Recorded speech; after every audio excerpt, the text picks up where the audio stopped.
so much to say in so little bit of time. You know, I do have a question. That first song you played, that remake of Marvin Gaye's "What's Going On," who did that?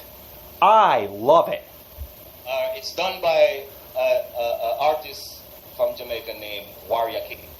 Warrior King, What's Going On? Oh, brothers. And you know what? That song... There's also another artist on it. His name is Jamali. I have another song for him that I'm going to play later on tonight. But both artists, it's on the Warrior King album. Virtuous. Yeah. The album is called Virtuous Woman. Marvin Gaye has got to be shedding tears of joy hearing that version that we just played over the radio, let me tell you. Reggae version. You understand? Yes. You know it's interesting. We want to wrap up while we're here on the topic. You know, speaking of Martin Luther King stood for labor movements. That man marched around the Yes, country. He did. Yes, he did. People who was being oppressed by these labor unions and people that were oppressed because they had no unions, and people that were oppressed by low wages in this country, yes. And people that was just totally oppressed because they couldn't even get jobs because of the color of their skin, and people who were downtrodden and all things. He marched for poor people. Yes, he did. Martin Luther King was before he was killed, he was actually on the verge to unveil his poor people's movement, something that nobody else, the NAACP and people of the likes, didn't even give a damn about. Only person that you could go back to such a movement with is Marcus Garvey. And not only that, here's another piece of that history too. Ed, hang on. All these other brown-nosing elites, so-called, I don't give a damn what color they were, they didn't give a damn about the poor people's movement. They don't want to hear about it. Even if you speak about poor people nowadays, they still don't want to hear about it. The mayors don't want to hear about it. The government don't want to hear about it. I never hear. Even, you know what I mean? We're going to talk about him later. We're going to talk a little bit about what Obama said. Does Obama even mention the word poor in his mouth? He always say middle class. I listened to several of his speeches. All he said is middle class. Middle class, middle class, middle class. There's another class behind middle class. It's called poor, and people living in poverty that nobody want to acknowledge in this country and around the world. You understand? So Martin Luther King, yes, he is rolling over in his grave right now because him, just like I said before, he would not be invited to that 50th march on Washington, D.C. Malcolm X is also turning over in his grave. Oh, yes. You understand? That's I have a dream speech that they keep fabricating and running around with, all these other people. Even the damn Tea Party is running around with that speech now and making it useful for them. You understand? That speech was just the brunt of Martin Luther King's work. You understand? And all the young brothers and sisters that's coming up right now that feel like Martin Luther King was a sellout and he was this and that. But let me tell you something. He fought for poor people. His real movement was a poor people's movement. I mean, you find out that people in such a position have to sacrifice something. They have to damn near lay with the beasts to get a little thing out there. And you see that in the entertainment business, in the Hollywood. You see that all over in the media world and all these things. Just to get what they want, they have to lay with the devil. You understand? Oh, absolutely. So, yeah, right. So this is a big subject right now on a day such as this. So I think, hold on, Ed. You know what? Go ahead, Ed, because I know you wanted to get in there a little while ago. Go ahead. Thank you, Brother Mercy. That's quite kind of you, sir. And what I would like to say is there was somebody who actually helped to fund the civil rights movement. And I know that some people are going to say he was a bad guy, he was a mobster, and evil, but he was anything but evil. Jimmy Hoffa. Jimmy Hoffa stood in spirit right by Martin Luther King's side. He even funded the civil rights movement. He couldn't get people to walk out of the workplaces because of no strike clauses in his contract and such. But what he did do was he made sure that the civil rights movement was funded. And, you know, that these are things that history won't tell you even about Jimmy Hoffa, that, you know, he helped Martin Luther King, and he did a good thing. What this man used to do, which you don't hear of international union presidents doing this anymore. I actually watched some video where people were talking about what he used to do. He would, let's say if you were a janitor in the airport, he knew you by name, and he'd say, for example, "Hi, Ja Tempo, how's your family?"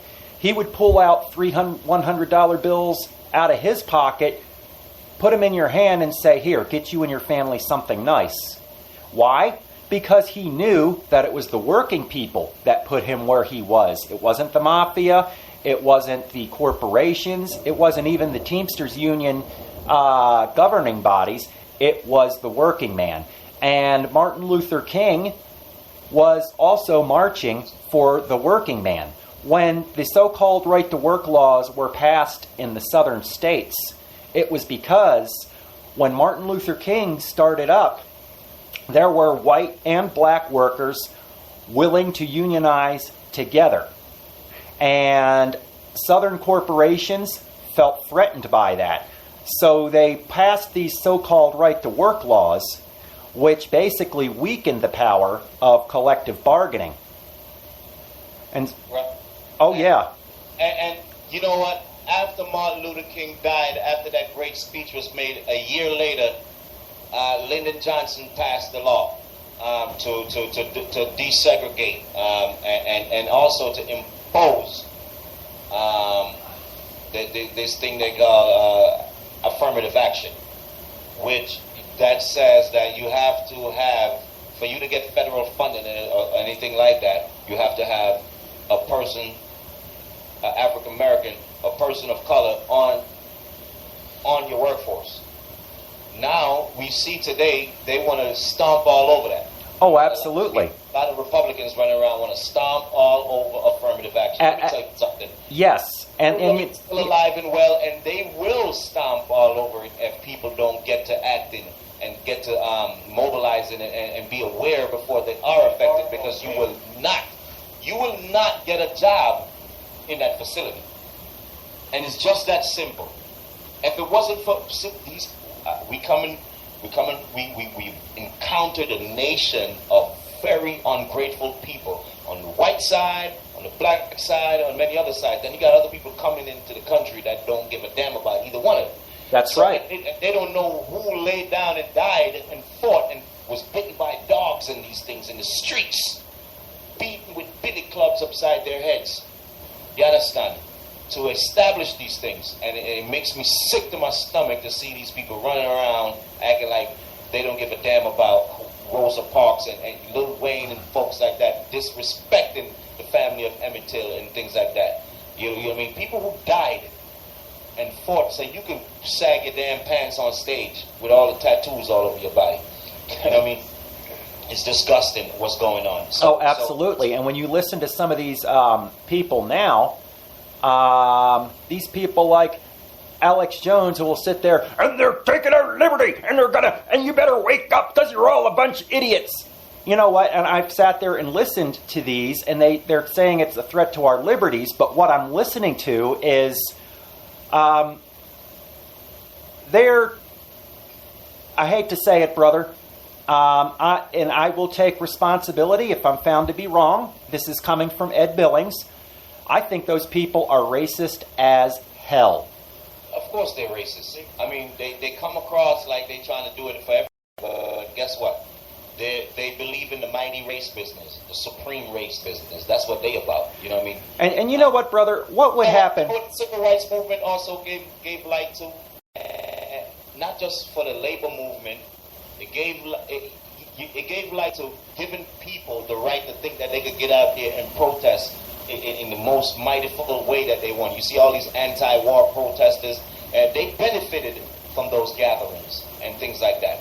I wish Martin Luther King would have lived to speak at Woodstock. I wish Martin Luther King would have lived into 1970 when the National Guard went to Kent State University in Ohio and blew away the 4 college students who were protesting against the Vietnam War. If Martin Luther King would have been alive then, I think, and there were 4 white students that were protesting against the war, but I don't think he would have cared. He would have seen Martin Luther King was anti-war. He would have been to that college campus, and he would have given the National Guard hell in his speech for killing those students. But you understand why his death came about.